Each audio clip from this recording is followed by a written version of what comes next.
از بچه‌هایی ساپورت کنیم، بچه‌هایی رو که در سراسر جهان آوردن، بچه‌های ایرانی، بچه‌های ایران زمین، نوادگان کوروش، بچه‌هایی که در زندان‌های مخوف جمهوری اسلامی بودند و امروز در خارج از کشور سازمان UN به هیچ عنوان از اینها پشتیبانی نمی‌کنه.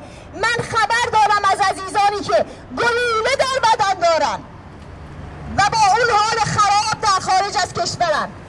من بچه‌هایی رو میشناسم که از خردسالی از کشور فرار کردن، از زندان پدرانشون گریختن و اکنون به نوجوانی رسیدن و در این حال زار پس از سالها زندگی، یعنی 17 سال زندگی در آوارگی، دست به خودکشی زدن.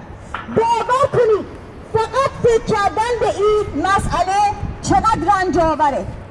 تا اینکه شما صدای تک تک این بچه ها رو بشنوید، غمشون رو ببینید، عشقهای مادران رو ببینید.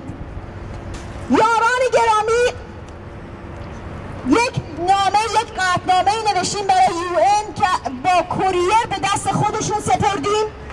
این قطعنامه رو برای شما میخونه نگار نازنین، این یار دانشجوی ما که با آقای هویزی درود به شرفشون دیروز اعلام کردن که ما همکاری میکنیم باهاتون و هستیم و امروز هم آمدن و دارن سپورت میکنن.